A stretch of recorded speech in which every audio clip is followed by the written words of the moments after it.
Allahumma sholli ala sayyidina Muhammad wa ala ali sayyidina Muhammad.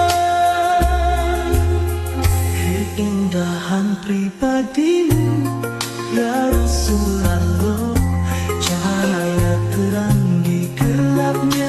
Alhamdulillahi wa kafa. Wassalatu wassalamu ala sayyidina Muhammadin al-Mustafa wa ala alihi wa ashabihi ahli sidki wal wafa, amma ba'du. Para ulama yang saya muliakan, hadirin hadirat yang saya cintai, alhamdulillah malam ini kita sudah banyak mendapat mutiara-mutiara yang sangat berharga yang baru saja disampaikan oleh Bang Haji Roma Irama. Saya yakin besar manfaatnya buat kita semua. Mudah-mudahan apa yang kita dengarkan bisa kita amalkan. Saudara-saudara, sekarang ini banyak orang bisa memberi contoh, tapi sedikit orang bisa menjadi contoh. Ngasih contoh mah gampang, jadi contoh susah. Karena beliau manusia. Laqad ja'akum rasulun min anfusikum. Kalau kambing disuruh nyontoh ayam, yang nyuruh nyontoh kagak punya pikiran, ya kagak level. Kambing mah nyontohnya kambing, kebo nyontohnya orang, nyontohnya orang. Makanya nabi kita orang, bukan malaikat, bukan jin, bukan dewa, manusia. Kalau manusia disuruh nyontoh manusia, itu perintah masuk akal, predispositionnya sama. Kalau disuruh nyontoh malaikat mah ribet kan. Malaikat bagaimana nyontohnya, dia mah tidur kagak, makan kagak, sama duit budek, sama perempuan kagak open, lah susah nyontohnya. Ya, Superman tuh biar hebat nggak bisa dicontoh Superman, bagaimana terbangnya. Lagian pakai celana dalam di luar, man. Gak bisa dicontoh Superman mah. Nabi kita manusia utuh, cuman sungguh pun manusia, kualitasnya beda. Ini namanya basyarun la kal basyari. Manusia memang, tapi jangan samain, bobot bibitnya beda. Contoh, kita nih manusia, kita tidur. Nabi kita manusia, beliau tidur. Tidur Nabi, tidur mata doang, hatinya nggak pernah tidur. Tuh bedanya sama kita tuh.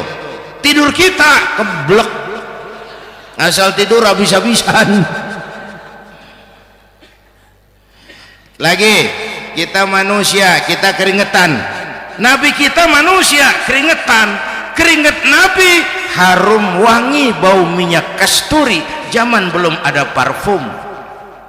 Keringat kita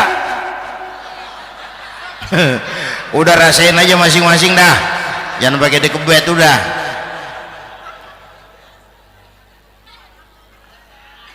Contoh lagi, kita nih manusia nih, kita beludah nggak?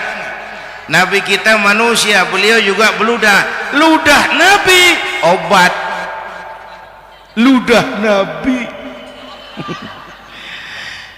Itu kan waktu mau hijrah kan sama Sayyidina Abu Bakar, sampai di Gua Sur, Sayyidina Abu Bakar bilang, saya turun duluan ke gua ya Rasul. Ngapain?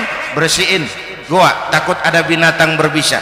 Silakan turun. Sayyidina Abu Bakar bersihin gua, bener tuh, tangannya digigit kalajengking, sakit, ngebet, bengkak.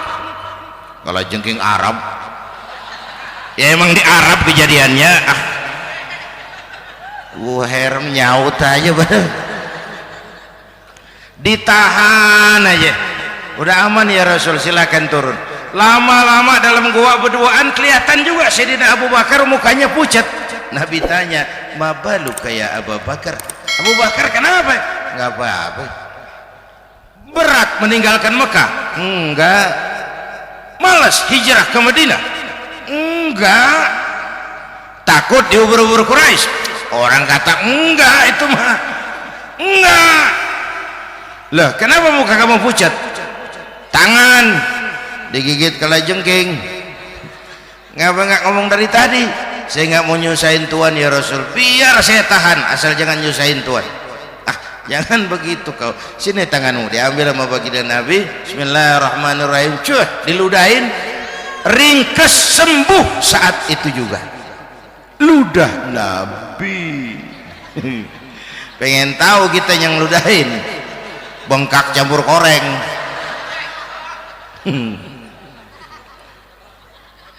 Satu tuh alasannya kenapa Nabi dijadikan contoh, karena manusia, kalau manusia disuruh nyontoh manusia pasti bisa dong ya. Yang kedua, karena tadi kata Bang Haji Omar, pribadinya itu pribadi yang multidimensi. Mau nyontoh apa? Pak, saya ini pengusaha Pak. Nabi umur 9 tahun udah ke Syria tuh, dagang lintas negara, Syam. Saya jenderal Pak. Nabi mimpin tentara di medan perang Mas.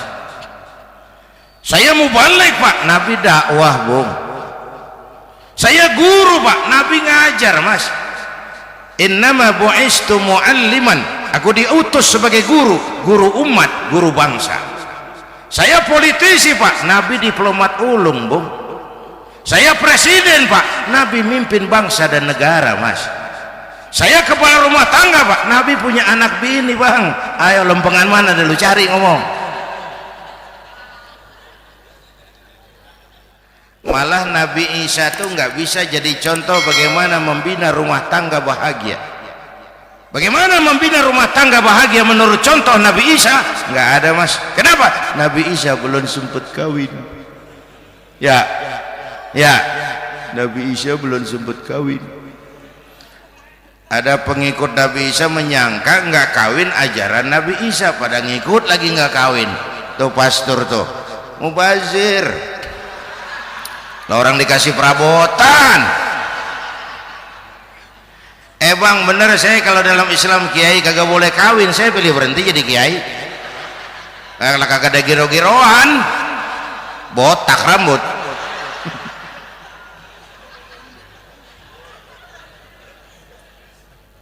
Makanya Bang Haji Omar cerita poligami saya girang banget tadi. Bukan yang ngomong ahlinya soalnya.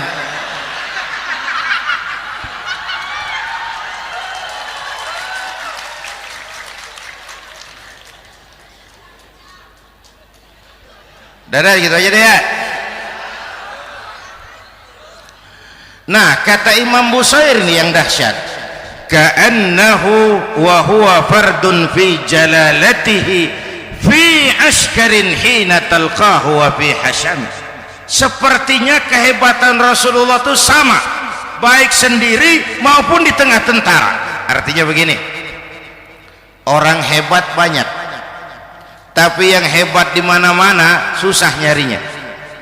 Baginda Rasul ini lagi duduk hebat, lagi jalan hebat, ada di pasar hebat, lagi di masjid hebat, di medan perang hebat, di depan anak-anak hebat, di mata musuhnya hebat, di depan sahabatnya hebat, di mata istrinya hebat, di mana-mana hebat. Lah susah cari orang begini Bang ya.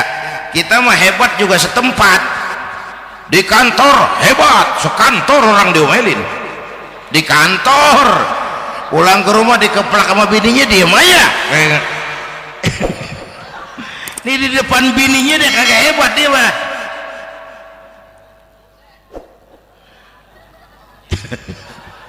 Oke, lalu kalau begitu soalnya apa yang mau kita contoh? Saya sampaikan 3 aja. Pertama, Nabi kita ini tokoh yang sejak kecil udah ditempa kesusahan. Bu, Bu, tadi kata Bang Haji, Islam mengangkat derajat kaum perempuan karena perempuan banyak melahirkan orang besar. Lihat Sayyidah Aminah, ibunda baginda Nabi, melahirkan anak pertama tanpa didampingi suami. Meninggal suaminya, sedih hatinya, remuk perasaannya, tapi tegar jiwanya. Dilahirkannya bayi bernama Muhammad, diasuhnya penuh kasih sayang, diantarnya menjadi orang besar dan memang dibesarkan oleh Allah. Itu contoh tuh Bu. Bilangin anak-anak tong, bocah Nabi ngangon kambing tong, sekolah tong, jadi orang gede. Baba lu tibang tamat SD lu sarjana lu, baba lu cuman jadi RT lu jadi camat lu. Biarin malu, baba lu pala jadi kaki, kaki jadi pala, asal lu terus sekolah. Bu, anak sekolahin, gelang doang digedein lu. Nih kan kita Betawi no, pendidikan ngentengin banget kotan. Udah dong, jangan tinggi-tinggi sekolah udah. Ngapa mak? Baba lu kagak sekolah hidup no. Hidup dong, pun jamu monyet juga hidup. Bu, anak sekolahin.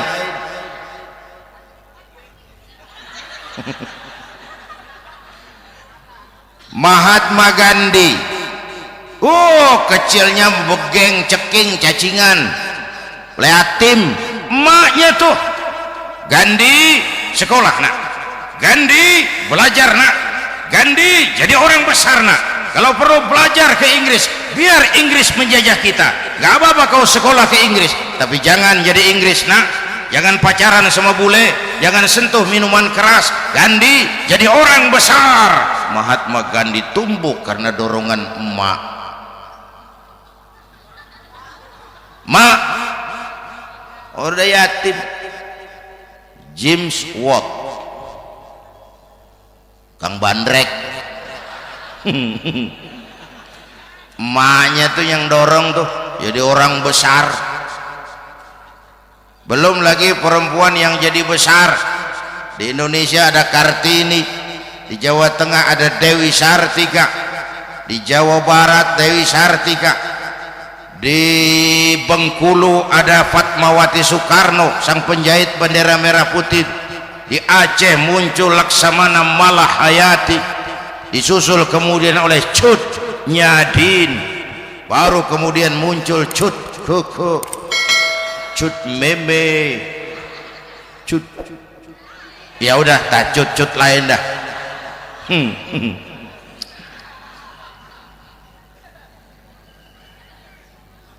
Nabi ke remajanya nggak dikolokin, tegar, tahan bantingan, nggak cengeng. Begini bang, kalau bahasa kita nih, bahasa Betawi nih, orang mah bang kalau udah biasa susah ketemu susah nggak kaget udah. Ya kita Betawi kan masuk sudah nukangin. Susah mulu. Saya santri nih biasa makan kangkung, datang ke rumah temen dikasih kangkung, makanan gue ini mah dikasih daging ayam lah nambah. Emang apa? Orang mah kalau biasa susah enak, nggak kagetan. Saya santri biasa tidur di masjid, disuruh nginep di hotel lah pules nggak?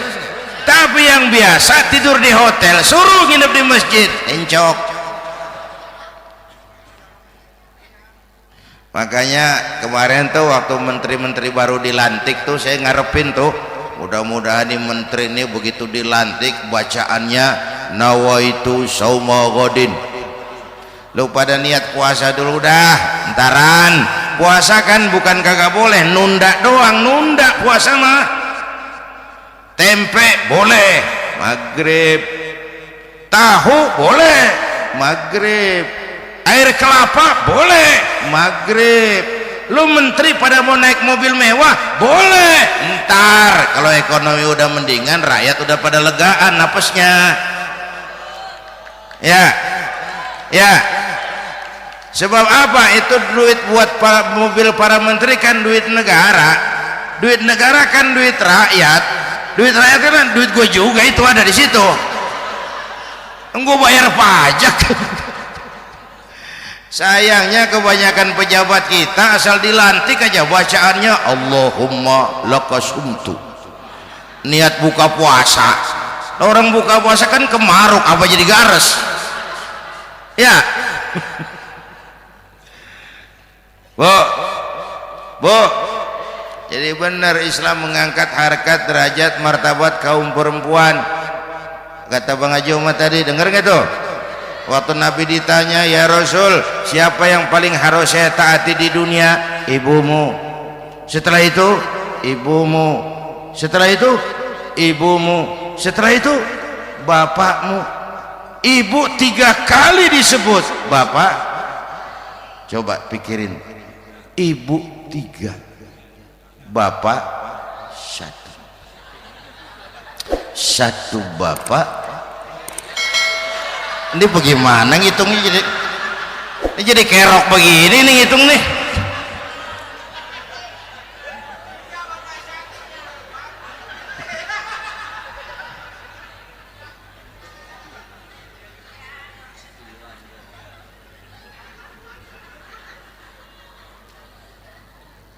Jangan takut ngadepin susah, hidup nih keras, kerja keras, perseringat banting tulang ya Bu.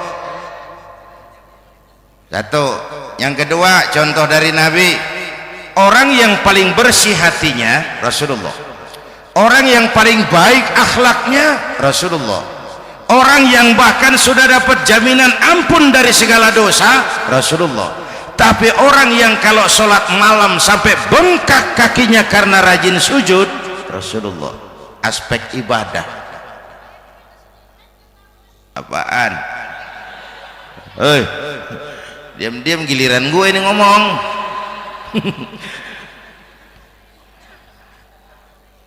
Lo ngomong lagi udah gue pulang. Canda neng, udah gantian ya. Ya, apaan urusan? Orang yang dosanya udah dapat jaminan ampun, kalau sholat malam bengkak kakinya karena rajin sujud. Saya tahu di sini juga banyak yang kakinya bengkak. Semurat. Oke. Kira-kira 3 minggu yang lalu saya menghadiri haul akbar Syekh Maulana Malik Ibrahim di Gresik, haul ke-609. Dari situ saya ke Surabaya ikut zikir sama keluarga besar Tarbiyatul Qulub. Waktu zikir saya terkejut, ada kalimat yang dibaca ratusan kali menyentak perasaan saya. Kalimatnya sederhana, kita hafalah, yaitu kalimat ana Abdullah. Dibaca ratusan kali, ana Abdullah, ana Abdullah, ana Abdullah, ana Abdullah. Buat saya itu menyentak karena memperteguh komitmen, saya hamba Allah, saya hamba Allah. Ah, itu mah Pak Zainuddin kan biasa, itu mah kita semua juga hamba Allah. Betul. Ayo kita bikin luar biasa. Saya mau tanya, Bapak, Ibu hamba Allah apa bukan? 3 orang. Ibu hamba Allah apa bukan? Hamba Allah. Kata siapa? Nah, kata ibu sendiri. Kalau kata sendiri, pan namanya pan ngaku. Ya, orang ngaku mah boleh dong, tiba ngaku, namanya juga ngaku. Cuman diakuin apa enggak kita pan belum tahu. Ngaku mah murah, diakuin mahal. Ya, yang gampang dah. Ibu kenal sama Presiden SBY? Kenal. Presiden SBY kenal sama ibu? Lo ngaku, lo ngaku.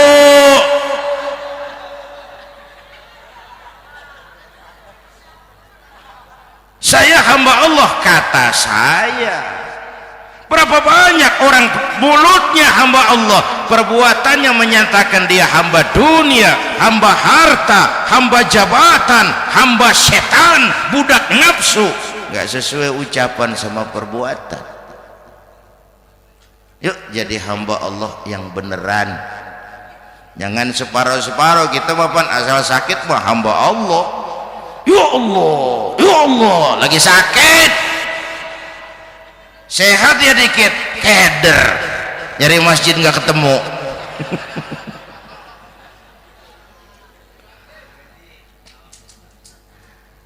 Apalagi kata Bang Haji tadi nih, kita nih kan zaman entertain nih, orang pada pinter bikin bungkusan sekarang bang ya, abad entertain, orang pada bangun pencitraan. Tadi itu kiai sama dukun tipis bedanya. Dukun pada pasang iklan sekarang, ketik reg. Waduh, sampean lahir hari Selasa, nggak cocok di air, ono di hutan sono, larang udah dagang es jadi berhenti, nggak cocok di air.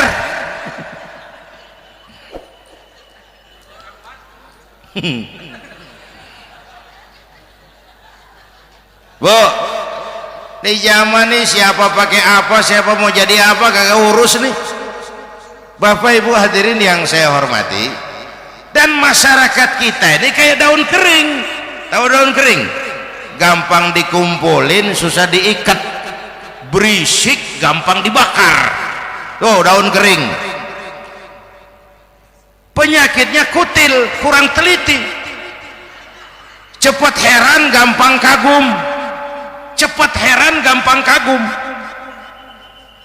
Dulu ada tuh satu hari tabrakan di jalan kenceng, buah, korban jatuh belepotan darah, dikerubungin orang banyak. Datang wartawan mengambil gambar dari dekat, susah, orang banyak bener ngerubung. Cari akal nih wartawan, tolong saya dikasih jalan ke dekat korban. Orang nengok semua, saudara siapa? Saya bapaknya korban katanya. Dia ngaku bapaknya korban. Ya orang minggir semua, minggir, ini ada bapaknya korban. Orang minggir semua, dia maju ke depan korban. Sampai di depan korban pucat mukanya tuh wartawan.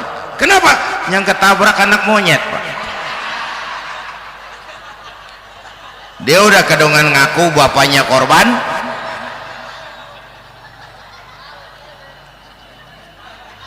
Bu, ini cerita pendek tapi pesannya lumayan nih. Kalau belum kenal bener mah jangan buru-buru ngakuin. Ya, dia kagak tahu yang ketabrak siapa, main ngakuin aja saya bapaknya korban. Lu makan lu jadi bapak monyet sono lu. Makanya jagain kampung kita nih, jangan kemasukan yang aneh-aneh ya. Nabi palsu, aliran aneh, ya ini bid'ah, itu bid'ah kuno yang kayak begitu. Capek kita ngurusin begitu, udah kelewatan ya. Yang tahlil terusin, yang kagak suka nggak apa-apa, cuman jangan ngomelin yang tahlil. Orang tahlil juga pakai dalil. Yang mabok masih banyak, yang tahlil diomelin. Kita nih kayak kurang kerjaan, akhirnya rame turu-turu kita. Padahal yang harus kita kembangkan kan rukun antar umat seagama, rukun antar umat beragama, rukun antar umat beragama dengan pemerintah. Kata Bang Haji Omar tadi, rukun antar umat seagama. Turu-turu kita muslim nih kudu rukun. Beda pendapat boleh, marahan jangan ya. Ya, tangan kanan sama tangan kiri juga beda, cuman rukun. Asal kiri gatal nih, kanan kagak diundang, dia mau datang aja nggak rukin. Nggak ada kiri gatal kanan ngomel, lu garuk aja sendiri. Nggak, dia mah akur ya bu.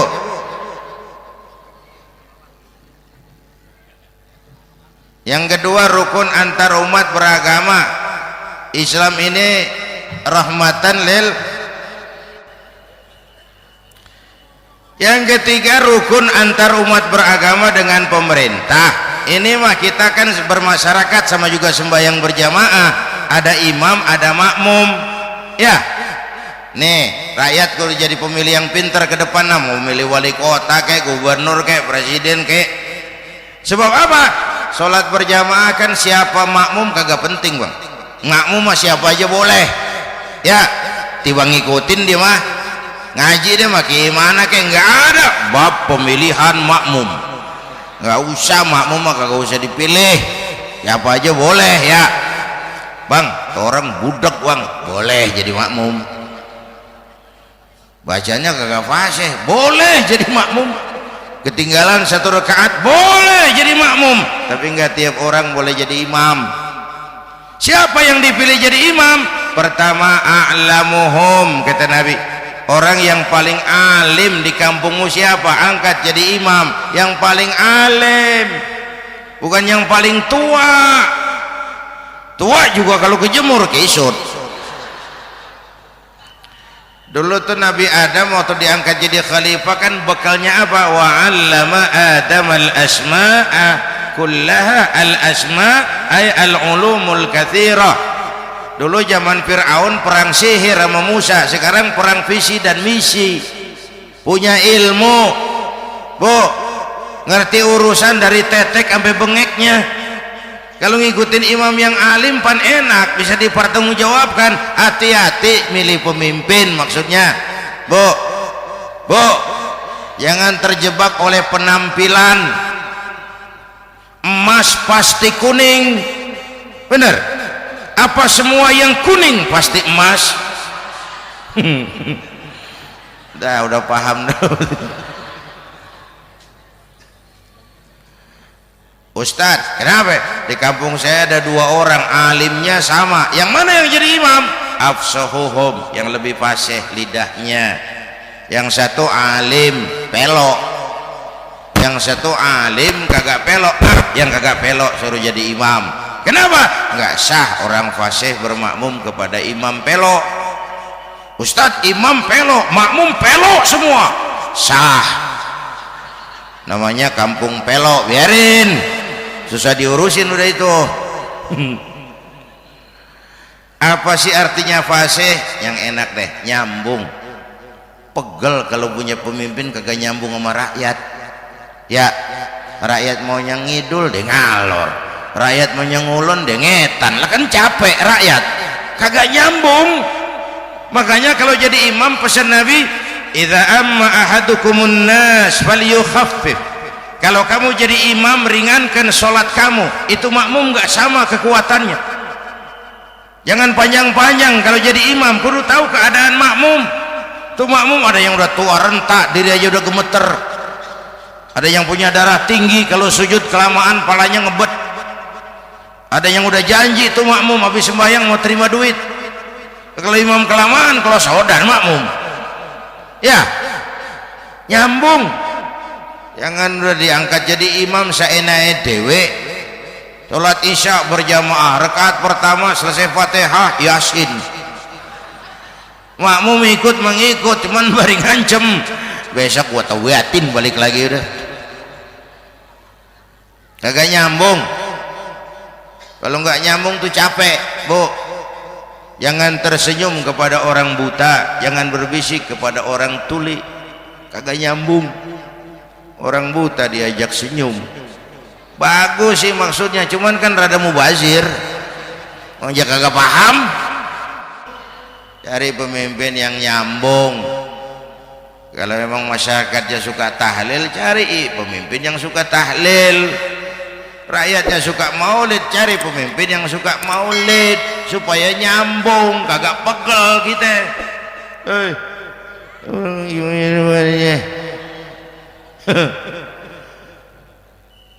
Bapak Ibu hadirin, saya balik urusan kita. Nyontoh Nabi ibadahnya luar biasa. Bu, kita ini perlu Allah, kita ini perlu Allah. Semua kita perantau di bumi Allah ini, perantau pasti pulang.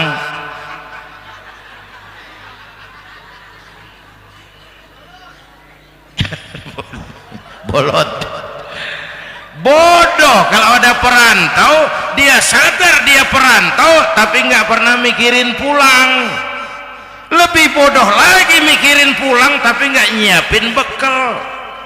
Yang tadi Bang Haji Omar udah bilang tuh, muda mati ya, kadang-kadang engkongnya seger banget, cucunya mati. Ya, perantau mah mesti pulang.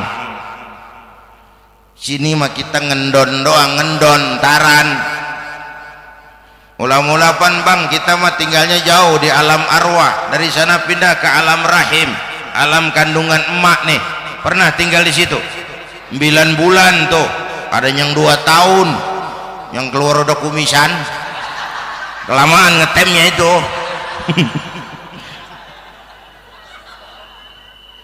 Dari sisi ini mau pantas ibumu, bapakmu, karena alam rahim fisik dan psikis emak lebih capek dari kita bapak. Kita mah orang laki mah, kita mah pen investor gitu mah, nanam modal doang. Yang ngolah pabrik kan emak tuh, ya mak. Pabrik. Anak-anakku remaja, pemuda yang hadir, masya Allah, emakmu, emakku, emak kita semua nih, dari mulai ngidamin kita udah kita seksa nih emak nih. Dari mulai ngidamin kita udah kita seksa emak nih, muntah nggak urus. Mending ada yang dikeluarin mah enak, lega. Ini kagak ada apa-apanya. Bener mak. Yang dipengenin yang kagak musim, lah kan setengah mati lagi urusan. Tengah malam pengen megang pala kereta, lu jorok bener lu, gue heran.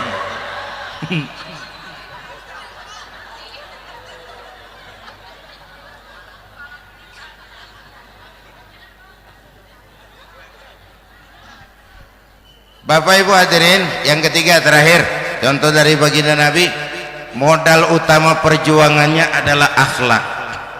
Memperbaiki akhlak, pakai akhlak. Rasulullah ngajak, bukan ngejek. Rasulullah merangkul, bukan mukul.